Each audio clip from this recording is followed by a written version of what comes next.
Well, hello everybody and welcome back to the channel. Good news, friends. It's time to dive into that tense, terrifying, yet always terrific world of the Twilight Zone. This time we'll be watching Season 1, Episode 30, A Stop at Willoughby.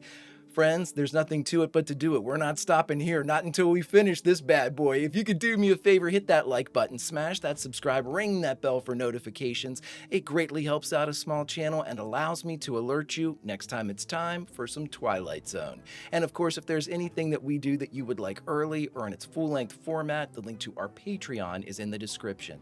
And if you're not a fan of Patreon, consider YouTube membership, so get all of our episodes at least a day early.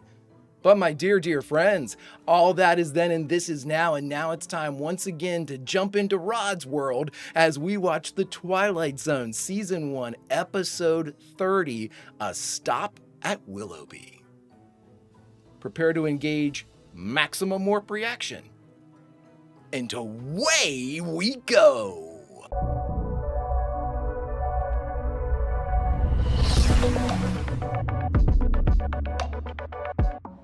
And it lies between the pit of man's fears. Now, Rod said something interesting at the outro for our last episode, Nightmare as a Child, and said they consider this episode the most unique of their offerings so far. So I'm curious. We'll see if we can trust Rod's, when he says something's going to be different. Let's see if this is different. Can't wait. What do you got? What do you got? Bunch of fat cats smoking. Tycoons of industry. I want Jake Ross's secretary, please. I know that actor. Joni, where is he? I know he's out to lunch, but we had a conference call here for 2 o'clock. It's now 2:30. Now, where is he? All right, check around. Call Sardi's East or the Colony and tell him to get himself over here in a hurry. I got you, bud. Stress-induced stomach pain. Same boat, different oar, bud. Probably a big lunch crowd or something. Don't be an idiot. More likely a big martini, or 3, or 4 of them. He's much too young to put on this large and important account. Thanks, Mr. Misrell. This is a communication from Jake Ross. Would you be so kind as to share its contents with us? I can give you the sense of it very quickly, Mr. Misrell. This is Jake Ross's resignation. He's moving over to another agency. He's taking his account with him. He's taking the automobile account with him. That account represented a gross billing of something in the neighborhood of $3 million a year. And don't con me, Williams. It was your pet project. Your pet project. Then it was your idea to give it to that little college greenie. Get with it, boy. Get with what? You gonna fire me? Then, let me have it. I'll tell you what's left to us, in my view. A deep and abiding concern about your judgment in men. This is a push business, Williams. A push business. But personally, you don't delegate responsibilities to little boys. A push business, Williams. It's push all the way. I got you. Right on down the line. Fat boy, why don't you shut your mouth? Williams, get out of there, dude. Ladies, goodbye. I'll never see any of you ever again, at least not on these premises. Want anything at all? Yeah. A sharp razor and a chart of the human anatomy showing where all the arteries are. Dear God. Williams, I'd start packing up my shit. A man protected by a suit of armor, all held together by one bolt. Just a moment ago, someone removed the bolt, and Mr. Williams' protection fell away from him. His deep-rooted disquiet about his own worth has zeroed in on him, landed on target, and blown him apart. Mr. Gart Williams, ad agency exec, who in just a moment will move into the Twilight Zone in a desperate search for survival. Interesting. Seems to get darker earlier than it ever has. Well, that's the way of the world. The rich get richer, and the days get shorter. That's right. Isn't that the truth? Right on down the line. That's enough. Yeah, I get it, man. I totally get it. He had no control over this. I mean, he trusted the kid with Ross. I mean, Ross took it on down the road.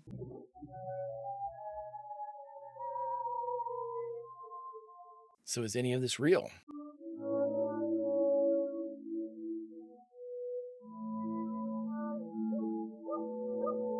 Oh, there's Tom and Huck.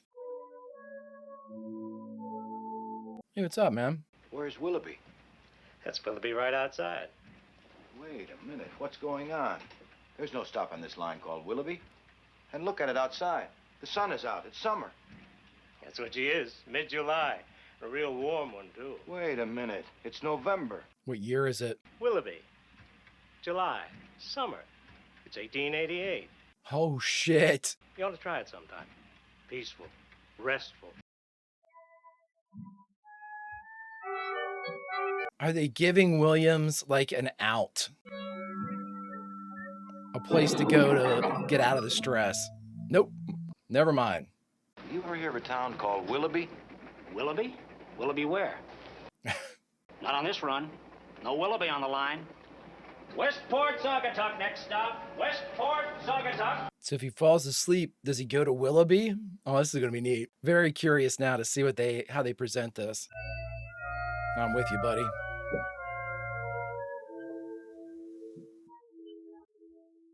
And what are your plans for this evening? It's a bad day. To get quietly plastered and then sing old college songs? Yes. You got hysterical or something? Was she called to find out how you were? That free-flowing compassion that is actually relief. I'm the victim, not them. Yeah. Did you wreck a career this afternoon? Did you throw away a job? It appears not. Mr. L phoned before I left the office. He has found it in that great, oversized heart of his to forgive. It's magnanimous. That if I were to go to a competitive agency, I might possibly take a lot of business with me. That makes sense. I'm tired, Janie. I'm tired, and I'm sick. I'm sick, and I'm tired of a husband who lives in a kind of permanent self-pity. Oh, my God. Bleeding sensitivity that he unfurls like a flag whenever he decides the competition is a little too rough for him. Really? What? Really? And you would prefer? I would prefer, though never asked before, a job, any job at all where I could be myself. Where I wouldn't have to climb on a stage and go through a masquerade every morning at 9 o'clock. Oh. You've tried to make me that person, but that isn't me. That isn't me at all. Very uncompetitive, rather dull, quite uninspired, average-type guy. With a wife who has an appetite. Hmm. And just where would you be if it weren't for my appetite? Happy. I know where I'd like to be. Willoughby, baby. A place called Willoughby. A little town I manufactured in a dream. She's going to be real sympathetic for this, buddy. It was summer, very warm.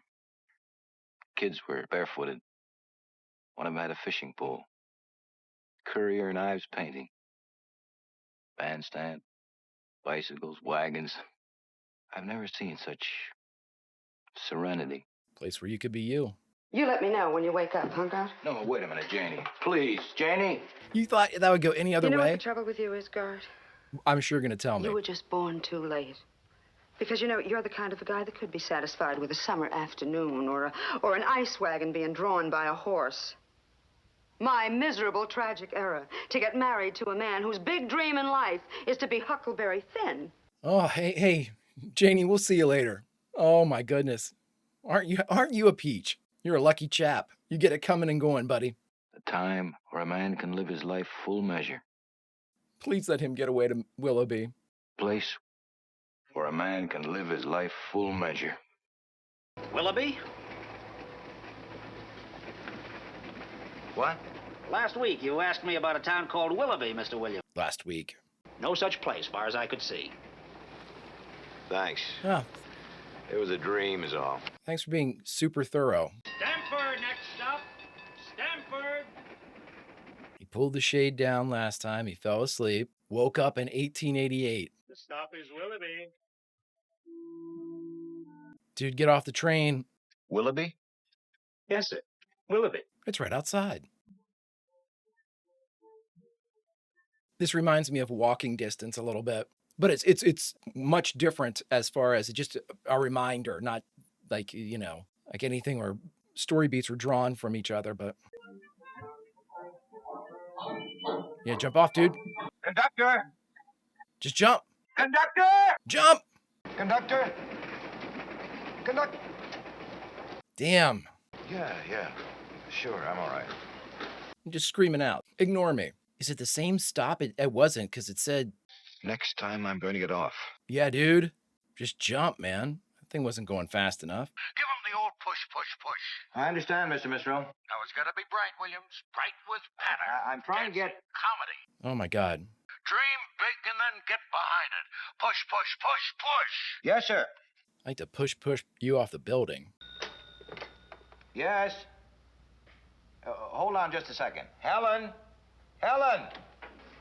Are you answering any of the phones out there? Mr. Misro would like to see you. I'll have to check it out for you here. Wasn't he just... Mr. Williams. Mr. Misro seemed... I have 2 phones! Mr. Williams. Mr. Misro. Oh, my God. Dude, you need to get off at Willoughby. Or... Push, push, push, Williams. Oh, my God. Push, push, Williams. Push, push, push, Williams. See you in 7 years and 1 day. No, my man's got an ulcer and a half, don't you? There's a guard, honey. I'm coming home. Will you stay there? I just want you to stay there. No, honey, listen, please.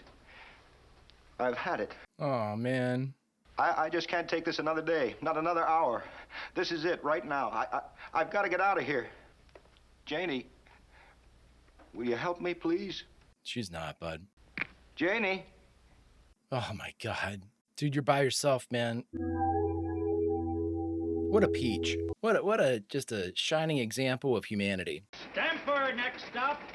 Stamford. Okay, Stanford was where we were last time, but I think it was a different one the first time you went. Yeah, close it. Next stop, Stamford.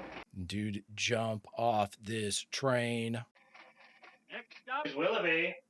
Good cut. Willoughby. Willoughby? Yes, sir. I have a lot of speculation about what Willoughby is for Williams. Yeah, go, go, go, dude. Leave it, man. Hi, Mr. Williams. Hi, boys. You catch some big ones today, huh? I think tomorrow I'll join you. Aw. I think tomorrow I'll join you. Hi, Mr. Williams. Welcome. Thank you. Thank you. I'm glad to be here. Is it heaven? I think Williams had enough. Oh, it brings tears to my eyes. Oh no, he's not back, is he? Shouted something about Willoughby, then ran out to the platform, and that was the last I saw him. Doctor says he must have died instantly. Oh my God. Funeral parlor there sent the ambulance. Oh my God. Don't leave it here, Rod. Take us back to Willoughby just to let us know that Williams he's somewhere. Oh, but you're not gonna do that. Willoughby? Maybe it's wishful thinking nestled in a hidden part of a man's mind. Wow. Willoughby, whatever it is, it comes with sunlight and serenity and is a part of the Twilight Zone. Wow. Oh my gosh, I'm thinking about this damn thing.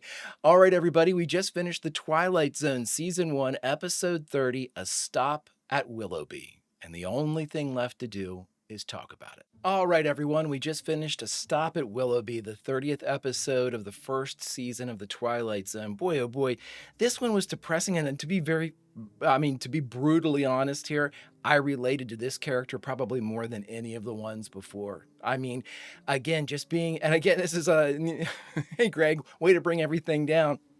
You know, I mean, I understand completely being in a job that you just can't handle, you know? And again, it's not that you can't handle it. The problem is that you can.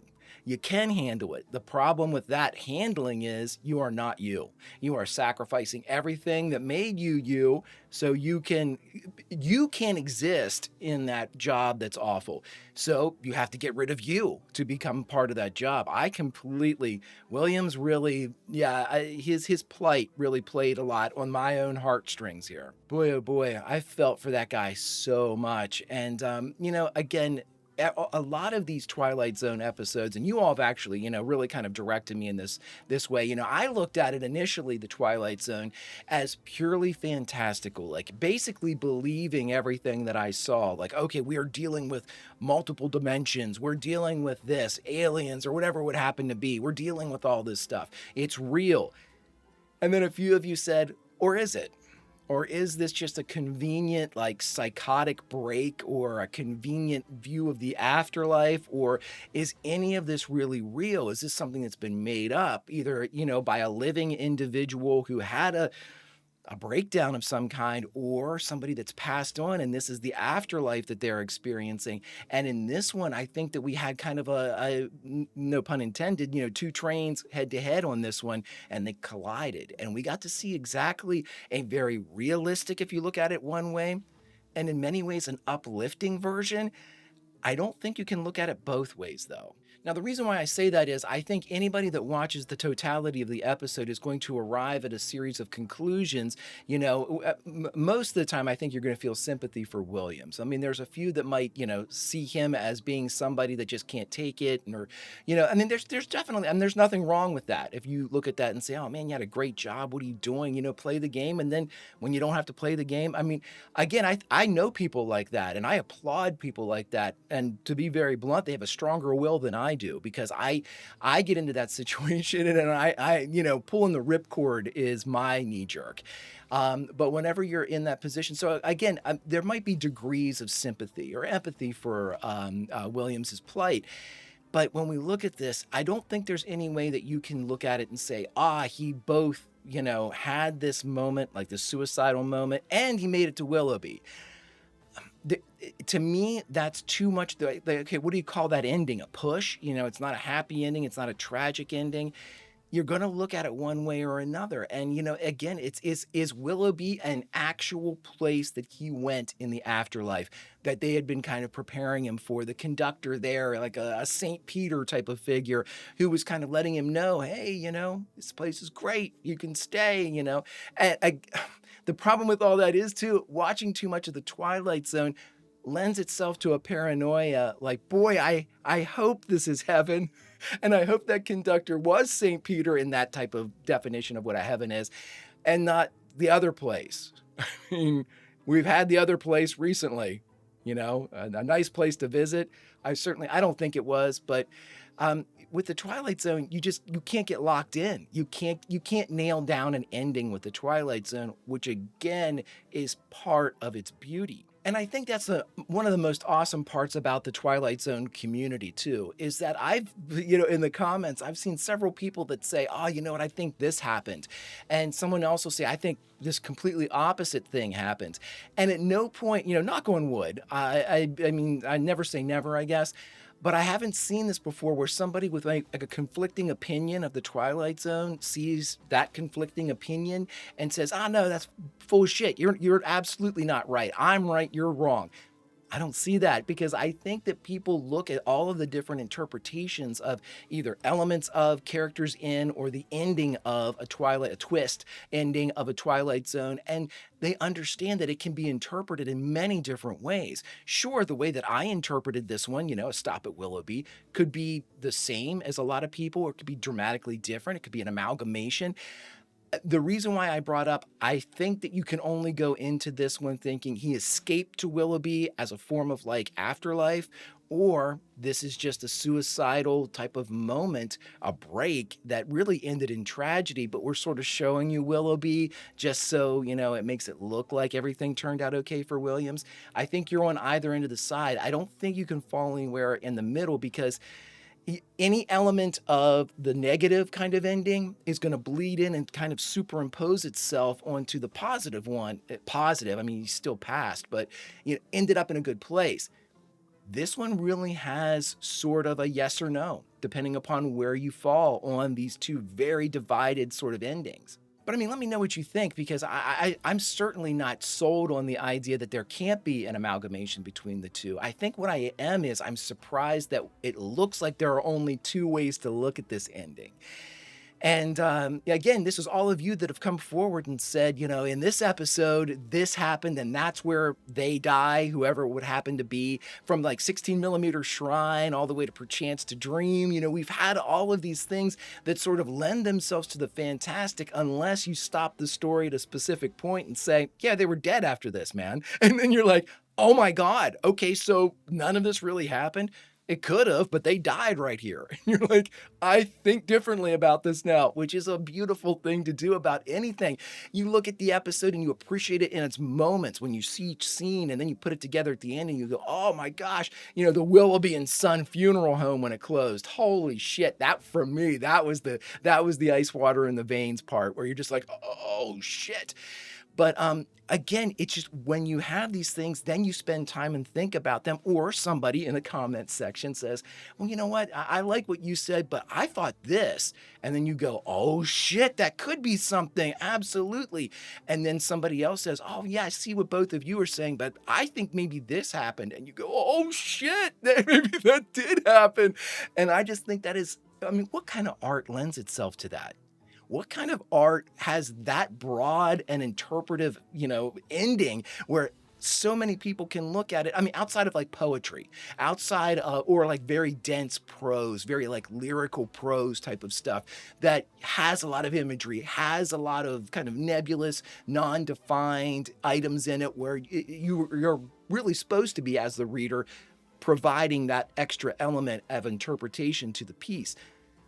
For a TV show, I just don't see, I mean, there definitely are other ones, you know, I mean, you can even go contemporary or near contemporary with things like, which I haven't seen before, but like Black Mirror, I've heard is, you know, a very Twilight Zone-esque. So I'm assuming it probably has a lot of interpretation in there.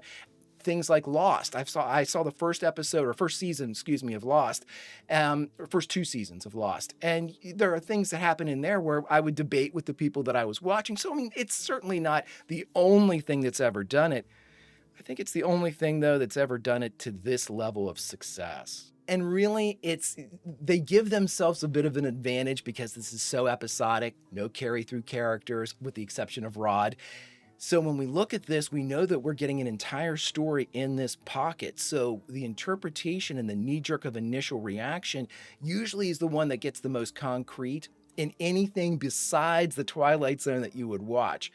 With the Twilight Zone, though, the initial jumping off point or the initial idea that of what you just saw is just the starter's block. You know, you're going all the way around. You're going to run that race and try to figure out what everyone thinks about the episode.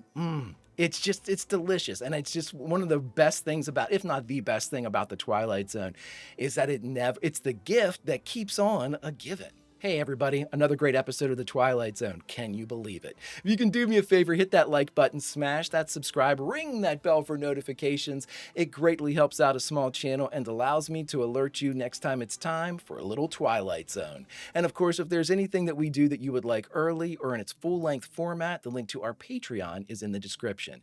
And if you're not a fan of Patreon, consider YouTube memberships. You'll get all of our episodes at least a day early. But my dear, dear friends, all that is then and this is now. And now, unfortunately, it's time to say goodbye from this, the 30th episode of The Twilight Zone, A Stop at Willoughby's. Willoughby. And, normally when we say goodbye from any of our other series as the Greek chorus, we jump back into the episode we just watched and we say goodbye from a favored scene. But with The Twilight Zone, we do things a little bit different. We say goodbye as a result of the episode that we just watched. And so, friends, I can't answer. I can start this scene, but I certainly can't finish it.